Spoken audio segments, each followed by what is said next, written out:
Welcome everybody. Second session today, and it's a full house. Wow. Okay, so roses are pretty simple plants. You can hit them pretty hard and they'll come away. There's no real rocket science to them, otherwise I wouldn't be growing them. But really, they're pretty foolproof, unless of course you get them sprayed by your better half with herbicide, which has happened more than one occasion. But so the roses, they're related to all your stone fruit or your pip fruit. So a lot of those same principles apply, particularly to the pip fruit really, in terms of your sprays and health. They all fall under the rose family. So it's a pretty broad family. Now, buying a rose, obviously you'll come to a great garden centre and you'll have an idea of what you want, but you've got the staff here to guide you the right way. If you've got a small garden, you might want miniatures. If you don't have enough room in your borders for big tall roses or climbers, just ask your garden centre staff to guide you the right way, and particularly look on the back of the label in terms of its growing height, ultimate growing height, because that can trip a lot of people up in terms of overtaking a small garden or situation. If you've got enough room in your borders to lay your roses from small to medium growing to even climbers in the background, that's great. But certainly look at your height selection and actually make a plan of where your colours are. And that's not my brief, but you might have ideas of what colours you like, and again, just go onto websites too and glean some information before you go in, and that'll give you, an idea of what you're after. And make sure you check that label. So when we plant a rose, we buy a rose from the garden centre. This one was potted up 2 months ago. We're looking for, when we plant a rose, we're looking for the condition of the soil when we go into the soil. So make sure that, when you're planting, there hasn't been a rose there, or if there has been a rose there before, make sure you dig out all that old soil to at least 2 times the size of this pot, if not more if you can, because an old rose that's been in the same spot, particularly for many years, it will make the soil rose sick. And we've come across this in the nursery many years ago, where we decided to get one more crop out of our ground. We have a 4-year rotation between each crop. Now, we cut corners 1 year and managed to only spell the soil for 1 year between crops. So we put it into grass. Now, with that next crop that came through got stunted, and that's called rose sickness, and you don't want to do that. And we certainly learnt the hard way. The roses are fine once they're out of that ground, but they didn't like that growing season in the ground. So make sure you dig out the soil. Also, make sure the potting mix that comes out of the pot is mixed well in with with some new soil, because when you come to the growing season, that area where that rose is growing is only going to be in a media that is different to around the surrounding area, so the soil, which holds more moisture for a start. So if it's just sitting in the straight media here, because when you pull this out of the pot, 9 times out of 10 the soil will fall away. So just mix it in with some soil if it's not already surrounded by new roots. Okay, if the soil doesn't, mix that soil in with that potting mix in with new soil. Okay, that's quite important, because drying out. We do have a product that you can get here in the form of root mate, which is a natural trichoderma fungus, which we use for all our plants that go out the gate. Everything's dipped in it. So I'd suggest getting a wee sachet of that. They are sold out at the moment after this morning's session, but they are getting more in, and it's basically a sachet of trichoderma fungus. You can keep it in the fridge, put a wee sprinkle in. It is light sensitive, so try and do it in an overcast day, but it's almost like an antibiotic for the plant, any plant. And what it encourages is natural soil fungus to assist with the root growth. And we find that that the plants do really well after using that. Right. Oh yes, the planting level. Okay. A lot of literature will say, particularly Northern Hemisphere, will say plant up to the bud union. Now, I would suggest don't follow that because they have a different system of growing their roses over there. Plant just above the root zone, okay? And the reason being is most of the soil microbes and goodies are in the top level of the soil. So don't bury it right up here. You'll also get collar rot around the base of the rose, and you'll get dieback into these stems here. Excuse me. With this standard rose, make sure if you're planting, a climbing rose, make sure you'll see that all the growth is out to this left-hand side here.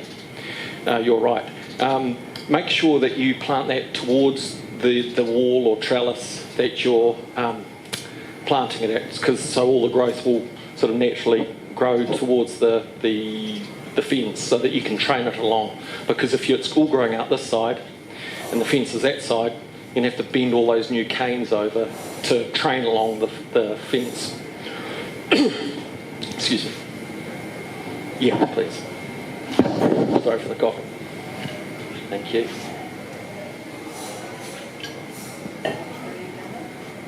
Yes, yeah. Oh, actually, before we start pruning, your PPE. So, good gloves. Those of you who've got delicate arms, these are really good gloves for your arms. Yeah, and these shower gloves, there's several strains or types of them. They're very good too. We use in the nursery, Lynn River shower. Yeah, we go through lots of them. But these ones here are leather. I can't use them because you have to take them on and off all the time, and they don't make big enough gloves.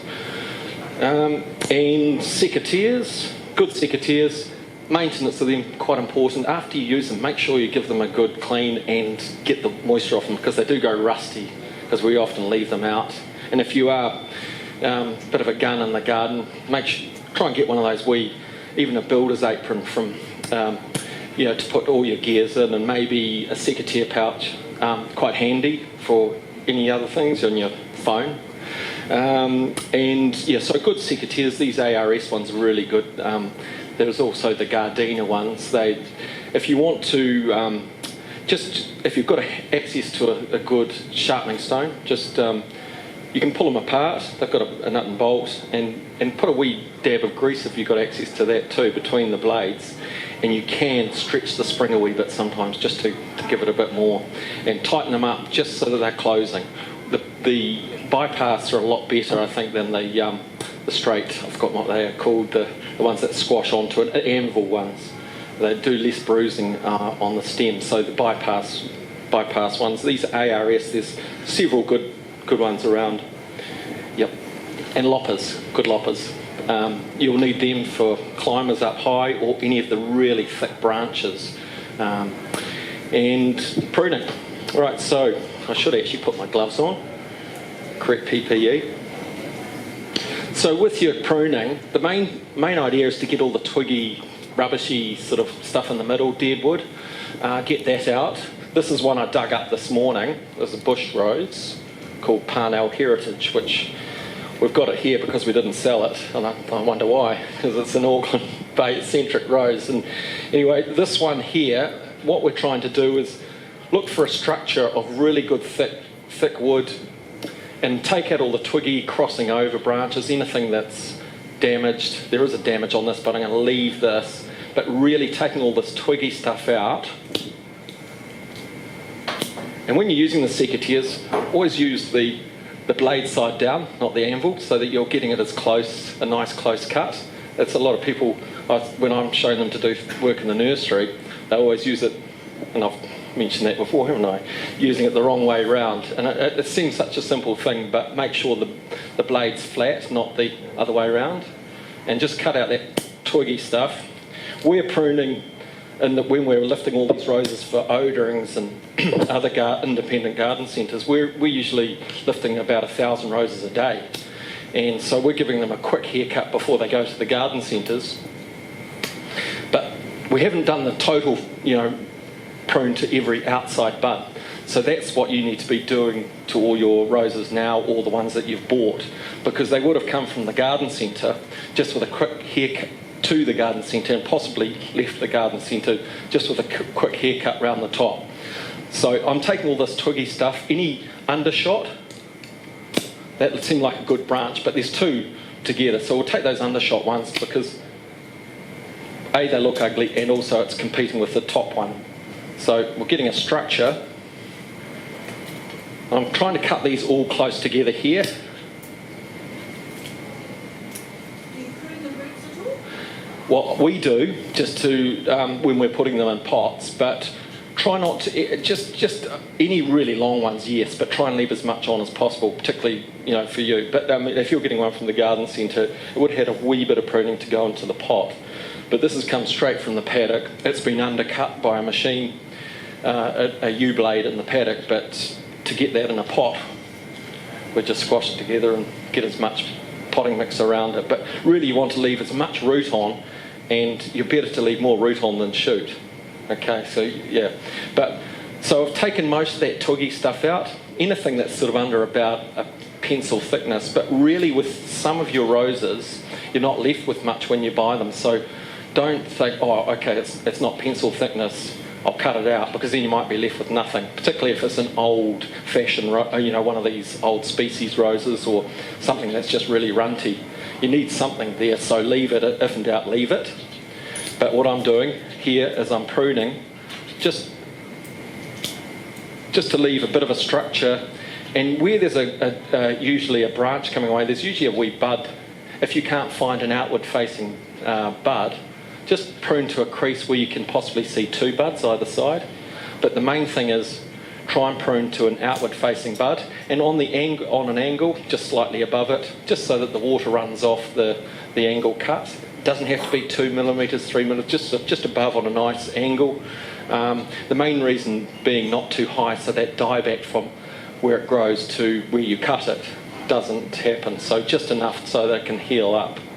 All right. Is it too early to be pruning now? Oh, pruning, no, perfect time. In fact, I would get your pruning done before middle of August, and try and do it anywhere from sort of mid-June through to middle of August.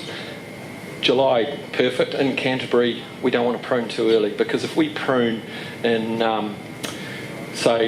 May, June, when a lot of the garden centres are getting their roses, it's just too early. It's okay if you're up in Northland or Auckland or even the West Coast, where they don't get the frost. But when ours come away too early, what happens is we get those nasty September frosts, even October frosts. And the last 2 winters, we've had a lot of damage in the nursery. Last year we lost, well in excess of 3,000 or 4,000 roses through late spring frosts. And that's new roses, not ones this size, the ones just coming away from the graft. So yeah, just try and get it done before August, middle of August. And I would aim for July optimum. Yeah. So here we've got a bit of a structure. I'll just take that down to where I think, see here, that's probably a bit too low for me, but you could get away with that. I'll take it to there. I quite like to leave a bit on. And then to possibly there. Something roughly like that. It looks a bit severe, but yeah, that's, I wouldn't take any more off than that, possibly that. Okay, there wasn't, that was, compared to what that is, it still looks a lot thicker, or to those ones there. Okay, I'll do a standard. So, those of you who have standards or interstandards, same thing applies. Make sure that there's no crossover branches. This is one, again, out of the paddock at 7:30 this morning. It's a good iceberg standard. Again, these ones here, they're grafted, unlike these ones, they're grafted on both sides. This one has a triple because it's special. Make sure you trip it, cut out anything that's sort of crossing over or above anything else. All right, but you don't want to massacre it. But again, just see there, it's crossing over, get it out of the way. And just sort of going for that vase shape again. It's nothing too technical. You can take it back, but when the plant gets older, obviously you're going to get more of a structure, so you'll be probably replacing branches that have got dead, disease blackened, take them out and let new ones come through. some of these upright ones are too close together.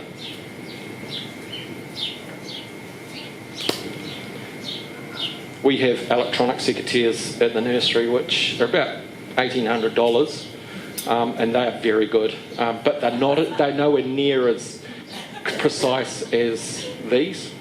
You can get in nooks and crannies, but we use them for the majority of the bulk work. Also, it just saves that RSI.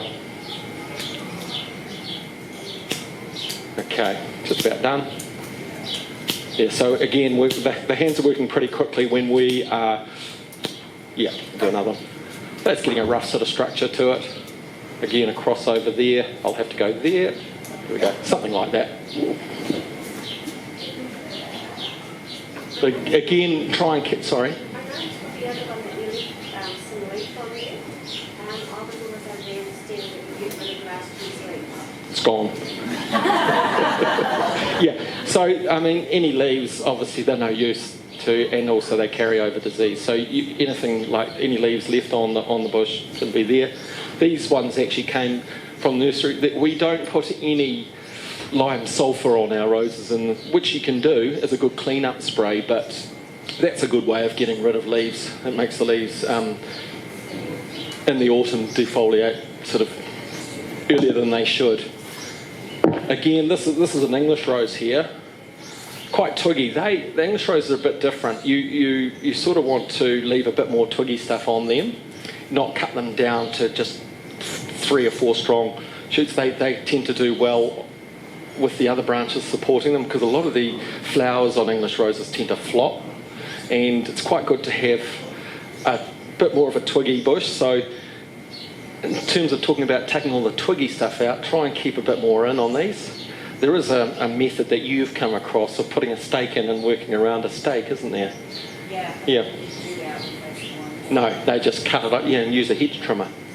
And the same applies for a ground cover. What is an English rose? Well, it's something that what is an English rose? It's something that David Austin, it's a David Austin rose, but within that group, it's anything that has that cabbagey shape. It's a multi.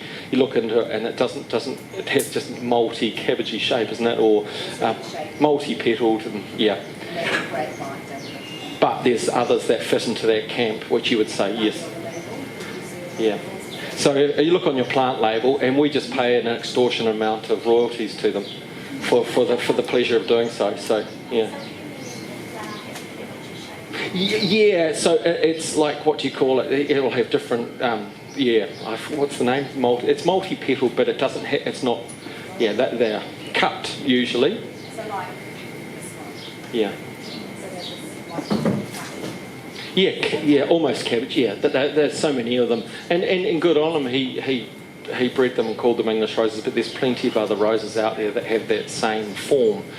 But particularly the old-fashioned, old world roses, old species roses. But they might only flower once, whereas most modern roses now flower. The ones you'll buy in the garden centre, usually you'll get 2 or 3 flower. Well, your multi-flowering season. Yeah, well.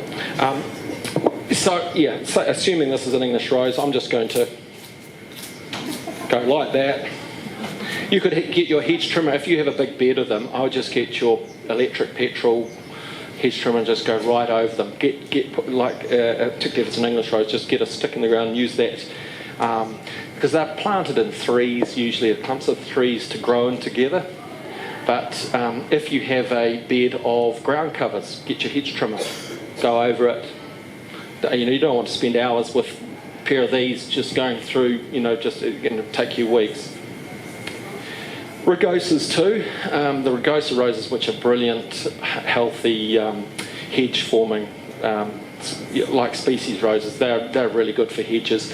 But again, when you hedge a rose or cut one with a hedge trimmer, make sure you cut out all the dead and ugly wood, stuff that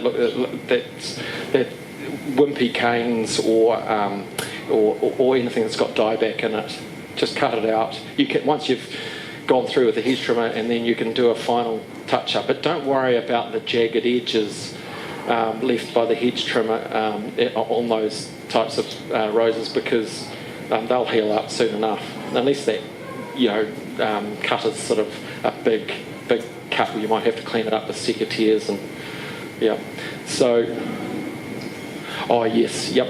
And the climbing roses. So you've got your climbing rose.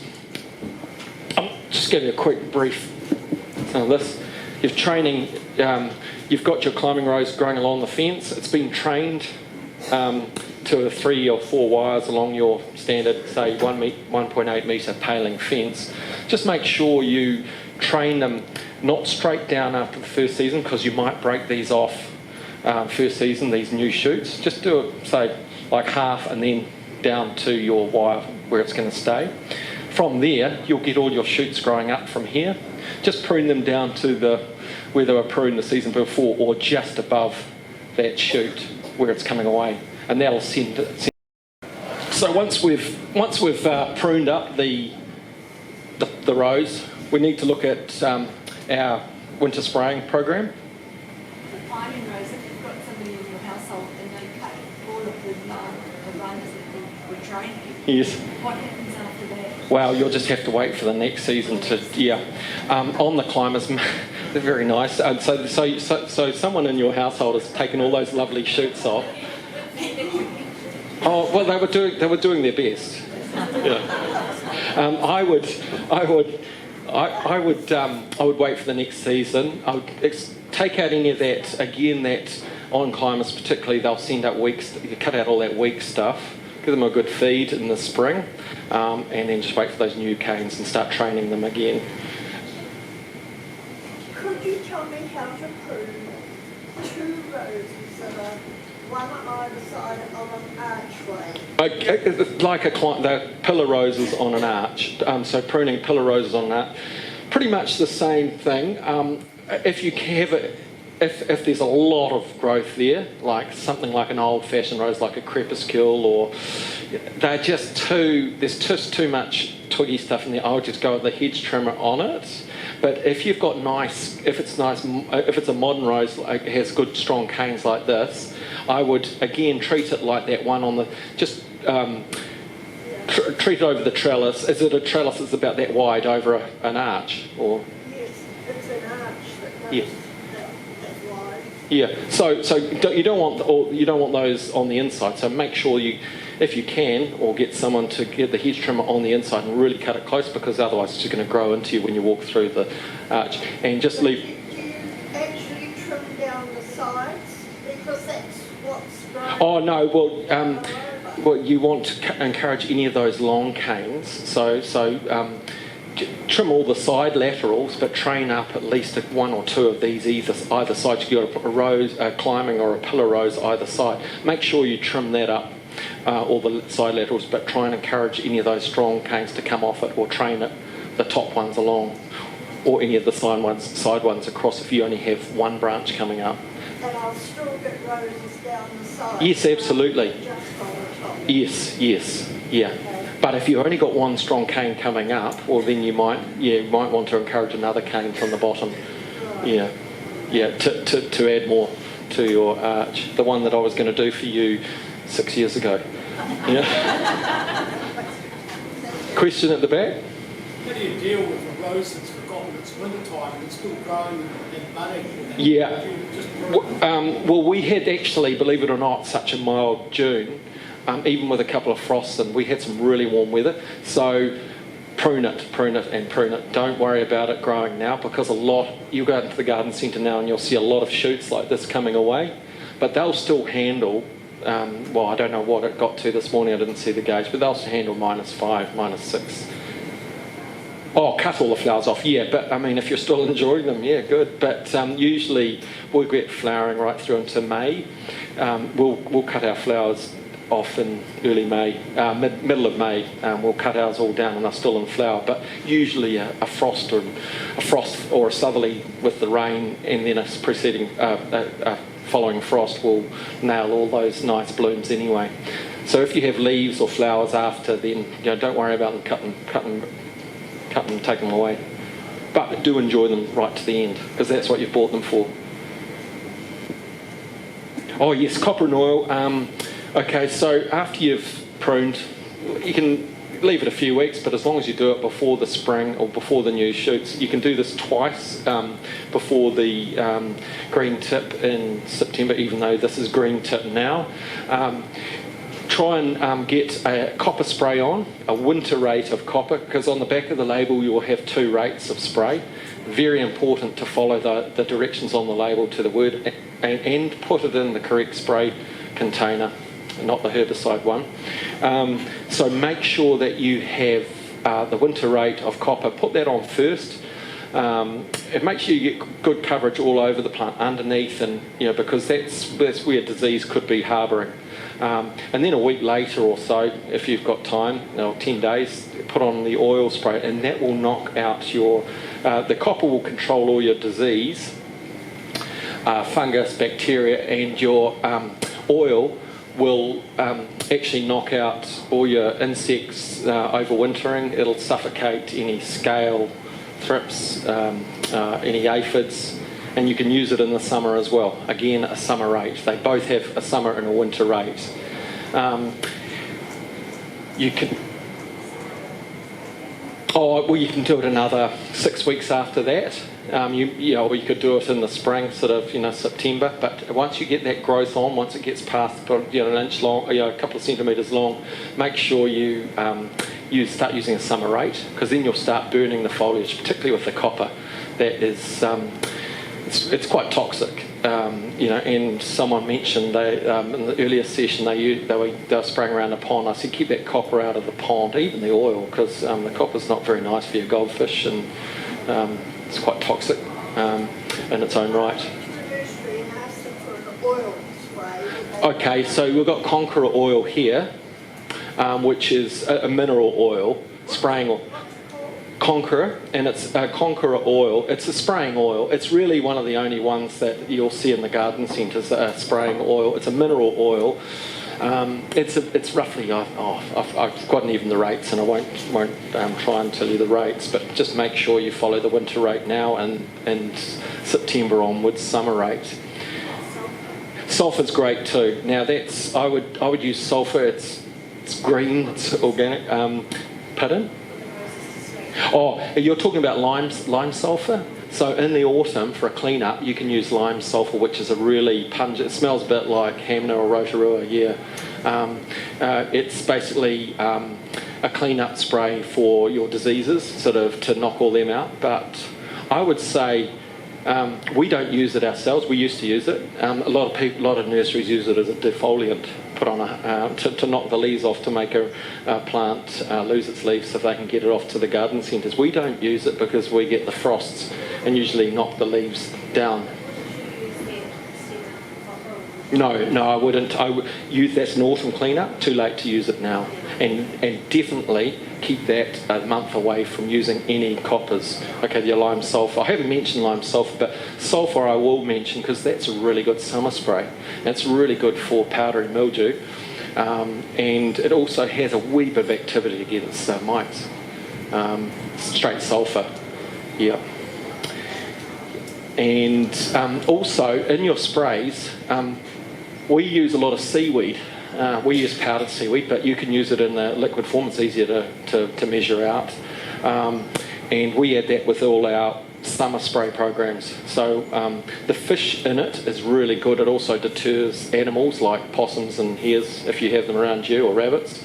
They don't like the smell of high protein based spray. But it's also, the seaweed's a very good plant tonic. It's almost, we use it probably twice a month, once a month, depending on when you're cutting flowers. Are you spraying the seaweed on? Spraying the seaweed on, yes. That goes in with our fungicides. It goes in with the sulphurs. It can go in with the coppers. Oh yes, you can. You can also apply in a home gardening situation with a watering can. You can apply it to the soil. But I actually, in this growing season, obviously apply it as a spray, and it'll drip down. And also make sure, and when you're pruning, make sure there's no leaf left over from the previous season, because that'll be harbouring spores from rust and black spot. take it away and get rid of it. So this horse manure is still popular because we've got a lot of horse manure available about 2 k's away. Yes. Is this still popular to put on the roast? No, it's not. It's not the go-to. It's not the go-to horse manure.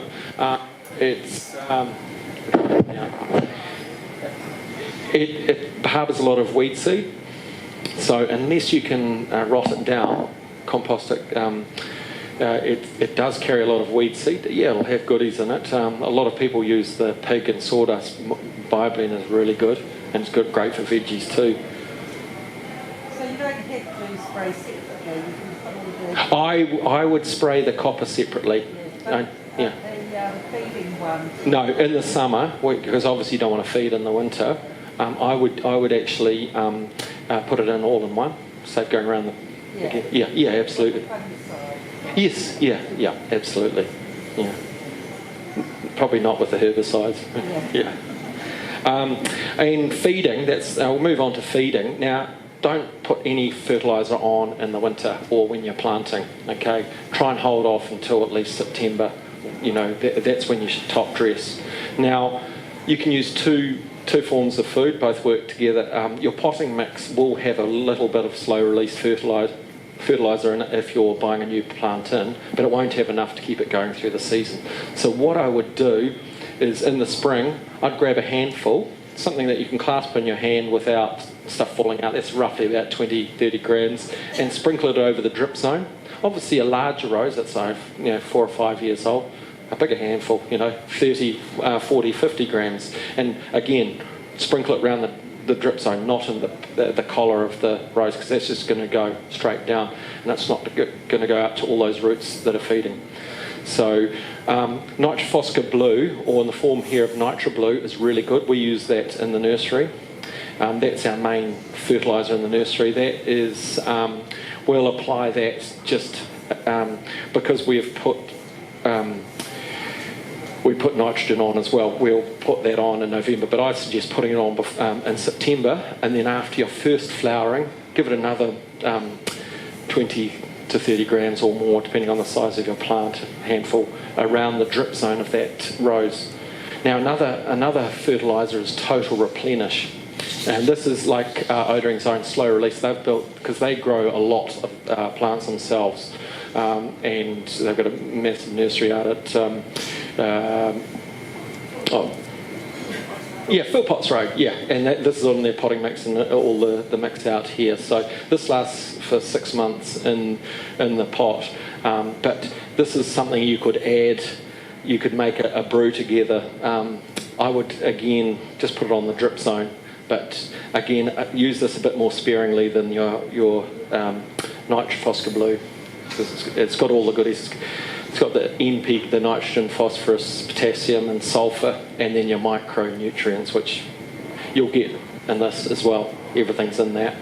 But mulching too is a good thing to do to encourage microorganisms, and it's great for the soil. So just putting pea straw, BioBlend, anything got to hand, maybe the broken down horse manure.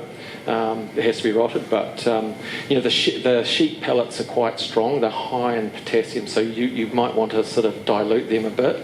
But definitely your pea straws. If you've got that straw to hand, I know we mulched with barley straw, and we had barley coming up through our whole cutting patch, and I've been. I wouldn't. Yeah. I wouldn't suggest stones, but because they don't break down, I would suggest a mulch that's going to break down and add to your soil life. So if you keep adding like pea straw or your BioBlend or your, something like you can get in the garden centres, which has got the manure, pig manure in it, that's really good. That'll start feeding the roots from the soil surface, and just the organic matter will just be brought down by the worms. It'll encourage earthworm activity. Yeah, your seaweed's good, but make sure you wash all that salt out in a barrel or something, and then you can make a brew and chop it up even to get the goodies out of it. Seaweed's good, high in iodine, but to get the concentration that you get in that, you need a lot of seaweed. Yeah, and a lot of people throw banana skins around their roses too, but also you see all the sticky labels around them. But they're high in potassium, which encourages flowering. Yeah, I won't go too much into the other sprays. They are out there. You'll see them on the shelves. I'm just wary that some of you might be, anti some of the nasty sprays, and we're using a lot less in the nursery now. We're going for more. Try and look after your soil health first, and keep the moisture level. And a critical thing was the moisture in roses. And someone asked earlier, is their flowers getting soggy and falling over? If you can, try and set up some watering underneath. If you haven't got access to drip soaks, just get one of those upside down soaker hoses and weave it through your flower beds and turn it on upside down and move it around. But overhead watering, and we have to do it in our situation, isn't great for the roses that you're going to enjoy the following day. And yep, that's about covers it on that. And summer pruning. So we talked about fertilising the rose after your first flowering, which could be around November, could be December. Make sure you chop it down to at least probably halfway of that growth, which will usually be about to the first leaf that has 5 leaflets on it. The reason being is usually if you cut it higher, it will just end up another vegetative growth without a flower bud on the end. And also, you'll get a hell of a sale out of that cane. And you might even get a third flowering, particularly off an iceberg or some of the other floribundas. You'll get a third flowering a season into your winter. So you're down to that 5th leaflet, even lower. And yeah, give them another feed then, straight after that. And then you'll have another nice flowering in February. Well, there's roses that are as old as grapevines, hundreds of years old, and they originally came from China, but being sort of domesticated into Europe, and some of the old ones there, 100+ years old, and I think. In your own garden, yeah, okay. Oh, well, if they start getting really ugly and start growing out, just one wee stem out of a big stump like that, you might be ready to rip it out, but you've got a lot of soil to take out, or, that's gnarly old roots. But if you can, that's another thing, getting back to some of those old roses, and I didn't mention it on the pruning, you can take a wire brush to an old stump and any old wood, just not so that you tear the bark, but just so you go back to sort of almost green, and that'll encourage new shoots to come away from the stump, particularly on a one-sided stump where there's just one wee shoot coming out of a massive stump.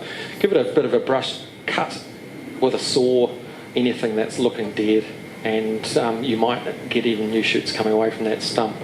And if you get, say for example, an old standard or an old rose that you think, there's no new wood right down, you might have to go to wood that's like 10, 15 years old and find where you can see an eye, which will be a line across. Give it again with a bit of a soft wire brush, not till you tear it open, but just a soft wire brush, and that might encourage, and cut it back down to that eye, and it might shoot away a new bud if that rose is quite sick or got really tall, unmanageable. Okay, so that's me in a nutshell. Just throw any questions at me. I'll see what I can answer you. Hi. Carpet roses, because there's so many. That's right, and I was talking about the hedge trimmer thing. Have you got it? A question about miniatures carpet roses, which are basically a ground cover or like a miniature. They do grow twiggy everywhere, and the councils use them a lot for islands and plantings. They treat them that way, just go in with a hedge trimmer, do exactly the same, and if you can cut in any dead wood out of them, do that. Give them a good feed. But yeah, they'll respond well to it, and they're quite hardy, and a lot of them are only growing on their own roots, so they're really vigorous. I have a miniature climbing rose, and it's not quite thick, so 3 years ago I trimmed it quite well done. It's never grown again, it's just stayed a bush rose. Okay. Yep, you've given it a feed and taken all the twiggy stuff. Oh, Will not do anything. wouldn't know the variety by any chance. No. Yeah. They should respond to a bit of food. Is it in a sunny spot? Oh, sorry. Yeah, a miniature climbing rose growing, and it's been given all the best treatment it has, and it hasn't come away. It can happen.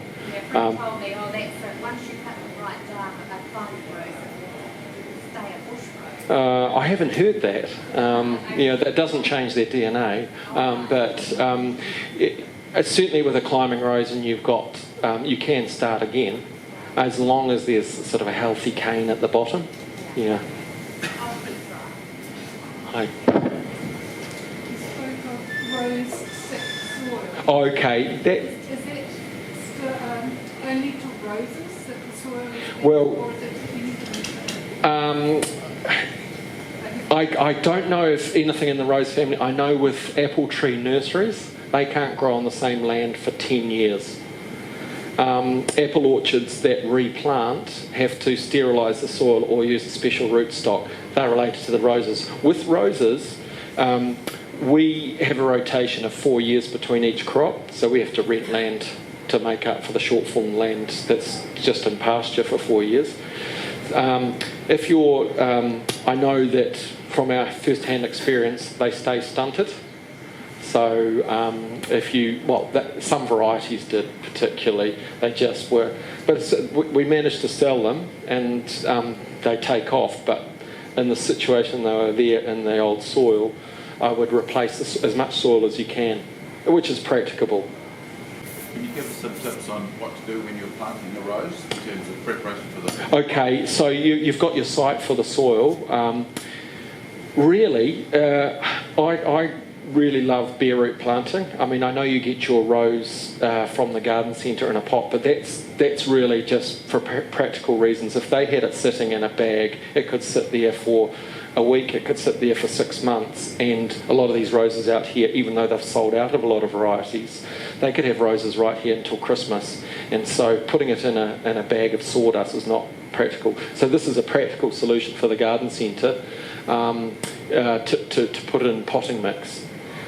They used to put in a holding mix, but a potting mix. Now that potting mix, I think I mentioned earlier, you would mix that in with as much soil as possible and use that root mate, sprinkle that in as well, just to mixing the soil in is really so it doesn't dry out, and also acclimatises it to the soil around, so that those roots will go out. I don't know if you've ever bought a potted rose and it's quite a potted plant and it's quite root bound, and you come back and dig it out a few years later and it's still growing in that same wee ball. And a lot of people say, like, run a knife just slightly down the side so those roots don't go like that, which have done in the pot.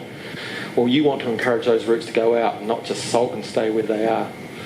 So yeah, add the soil in with the mix, and if you haven't got that mix, just a bit of compost, from here, not your garden compost. The reason I ask is in the past we were told to sort of arrange the roots a certain way. Oh, no, when you pull a, that's not a very good one.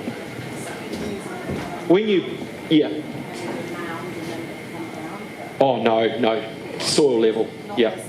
Don't mound it unless you're on the west coast and one of those hump and hollow dairy farms, see the land over there. I wouldn't put it at the bottom of the, just up to there. And It was more about the roots though. yes. Do you splay the roots out? No, just leave them as they sit. Right. Yeah, and make sure that if it is bare root and you might be transplanting, make sure it goes in damp, because those roots are really, and make sure that they're not sitting out in the sun. When the roots are, you take out the pot, they're all bound out like that. Yes. You should separate them out before you plant them. The roots. Roots, if they're all sort of round and round. Oh yes, absolutely. And if anything's like that, I'd probably trim the odd long one and just delicately just run a knife down the side to stop them going around, because then it'll encourage them to go out. Yeah. If you're transplanting stem, prune it and then it is Goes, yep. Oh, sorry. If transplanting a standard or any plant for that matter, should you leave it before planting in another site? No. Get into it. Prune it hard back and then move it, and try and leave as much root on it as possible. Put a bit of that root zone in it. The powder that I mentioned, the trichodermy fungus called root mate.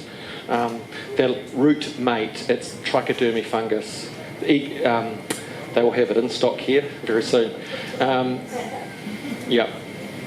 Particularly for those older roses, it's really good because they can take more of a shock, particularly if you've got big, because their roots. This is a 2-year-old rose, so the cutting was planted and then it was grafted, and this is what's left of it. Now, a 20-year-old rose is going to have just big, thick, and it's not going to have all these root fibres around it. So that's more of a shock to it. But if you do it now, in the winter, it's going to be fine, as long as you don't go into old soil. Standard roses in a pot. Yep. When should you ideally just repot them? I mean, it's a pretty big pot. Yeah. But So you're repotting a patio standard, and that goes for any potted rose. And potted roses are hard to keep because they are gross feeders, and you've got to keep the water up to them, particularly if they're on your sunny side of your deck. So really, you need something pretty big. But look, I mean, because it's in a pot, you should be able to pot that up, repot it on any time of the year, as long as you're not disturbing the roots. But obviously, the best time is now. if you've been in there a few years, how do you know like that's got to be done? Well, you'll probably know by how quickly it's drying out. Because I'm using another example. We've got limes on our deck, which we've repotted twice, and they say you shouldn't grow citrus in a pot, but we do. And we've just gone bigger and bigger into a barrel.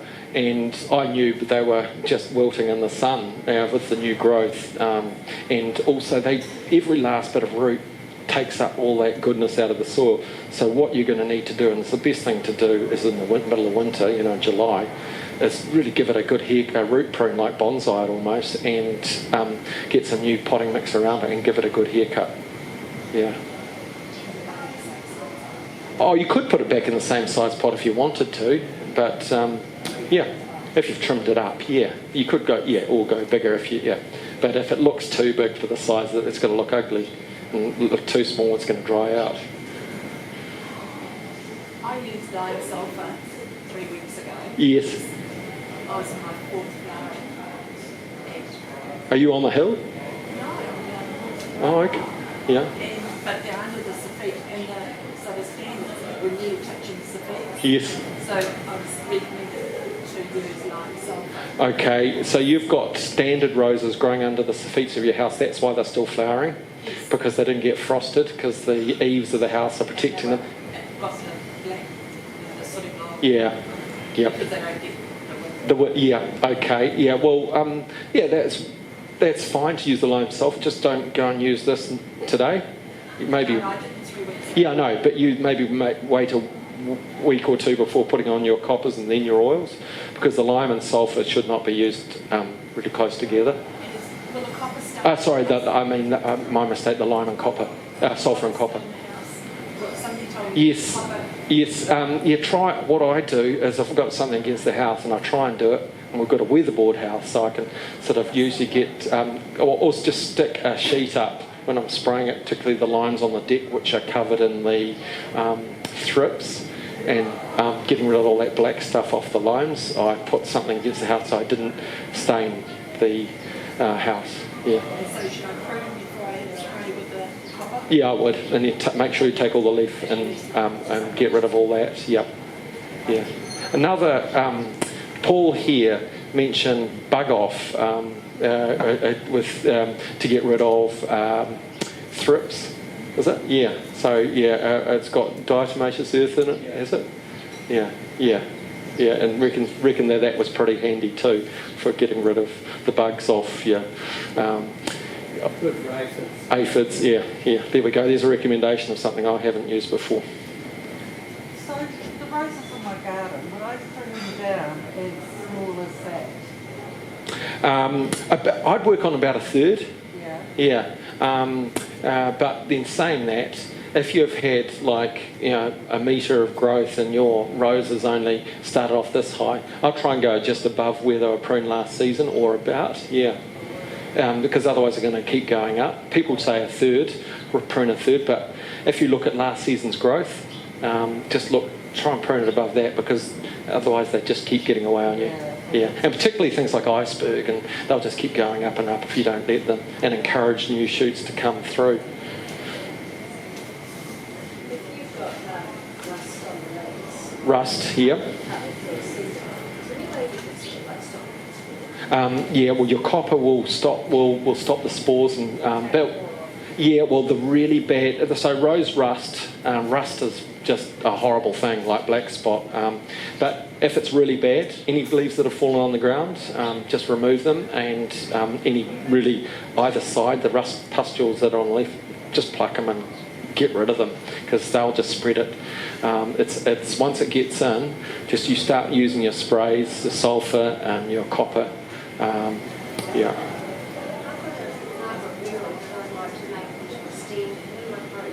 Okay, so you can't make a standard because they're great. So this was a question. I want to turn my rose bush into a standard, but you could, if you had one cane, train it up from the plant. This is grafted onto a cane, onto a rootstock. So this is about an 800 centimetre cane rootstock that's grafted up here. So if you wanted to do that, like turn your bush rose into a standard, you would have to very carefully get rid of everything at ground level, but I wouldn't like and one stem up, trim all, it'll keep sending off shoots every year, so it won't this one here will always be a standard, but your one will probably try and always keep shooting from the bottom. The reason being is that this cutting here is eyed with a Stanley knife to take all the buds out prior to growing, so it will never grow unless it's been eyed wrong, incorrectly. It'll never grow again from the bottom below this bud. It'll only have the iceberg white romance on top here. Yeah, so you have to buy a standard, and it's been grafted at a height, and that's why they're more expensive, because there's a lot more work in them. Aphid control?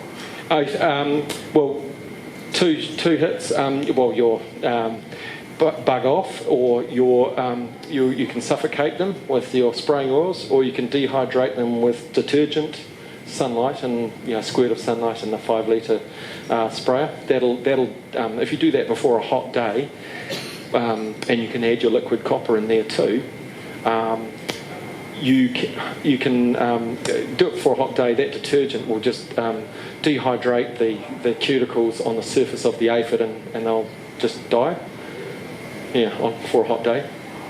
Last year, we've got a worm farm, and last year we used the wormweed diluted Yes. one, and we got the aphids. Oh, great. So you've got a worm farm. You used your worm rum to control the aphids. Well, that's a new one on me. I thought it was just a plant soil tonic.